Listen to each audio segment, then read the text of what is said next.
I stand before you tonight as a 2019 valedictorian. This time last year, I found out that I was in the running for this title. It was then that I decided I wanted it. So, I worked hard for it.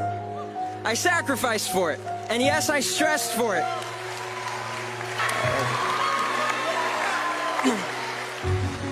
And I got it. And at our senior awards ceremony, it felt so good when I heard my name announced with this title. It was so good. For about 15 seconds. Yeah, 15 seconds of my heart racing and my adrenaline pumping. 15 seconds of, yeah, I won! 15 seconds of being at the top of the pile of all my accomplishments, and it felt euphoric. But there must come a 16th second. And on that 16th second, I sat down in my seat, I looked at my silver stole that says valedictorian, and I thought, that's it? What just happened? Why am I not feeling anything else? To be honest, I don't even know what I was expecting. A parade of balloons to drop? Or maybe I was hoping that all of my problems would fade away in comparison to this amazing achievement. But none of that happened, not even in my heart. I felt nothing. I was shocked. This was a huge problem for me, and I needed to figure out why. So here was my thought process. Working hard is good.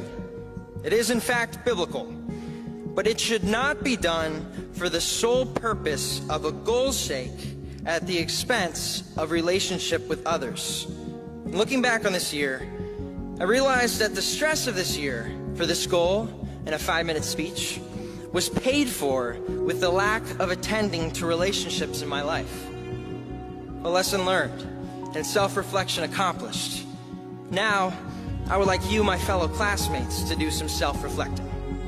I would like you to take a moment to fill in a different thing that you strive for and you focused on. Something that you thought was the end-all, be-all. Perhaps it was sports, perhaps it was fine arts, academics, getting into a particular school, an unhealthy social life, social media, or video games.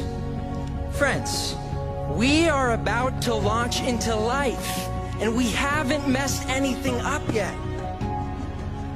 Now think, instead of academics taking your focus off your important relationships, it was your career you chose over your spouse. Instead of sports, it's money that you pursue at the detriment of your children. Instead of just the Instagram-worthy picture, it's striving to be famous at the expense of time with your friends because now you're too self-involved. I'm well aware that this is kind of a downer speech, but I don't care. Because a lesson learned should be a lesson shared. Now, I'm glad that I have only made this mistake of striving for something that is in the light of eternity not important for just 1 year. I can't imagine if I had learned this at 50 or at the end of my life. Here's the lesson. Have no regrets in the 16th second. Nothing is more important than your healthy relationships. Nothing. Not your goals, not your successes. Here's why.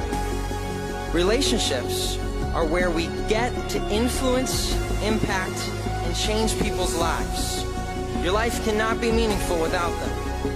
And we are put on this earth by our Creator, and we all have a purpose, to advance God's kingdom that all may be saved. And how we all go about that, that's what's different. It's different in what college we choose, who we marry, and what career we choose.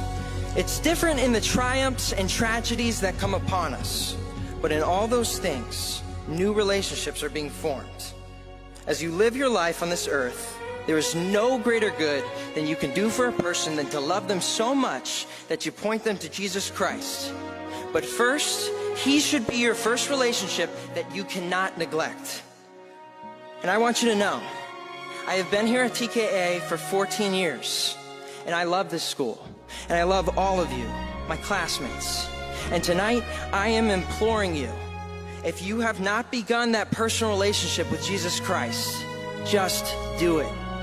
There is no better way to start something new and close a chapter of your life than with Him.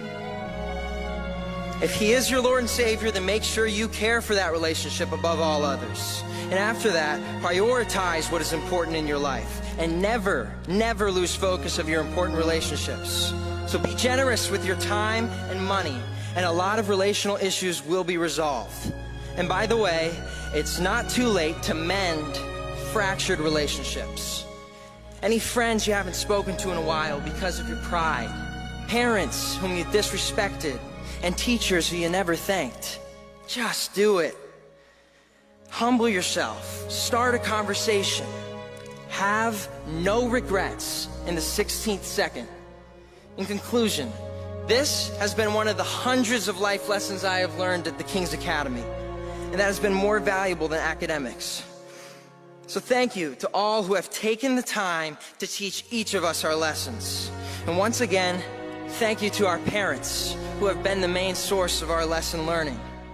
We did it, you and us, and we love you for your sacrifice to put us at King's and for putting up with our attitudes along the way. Thank you for sticking with us.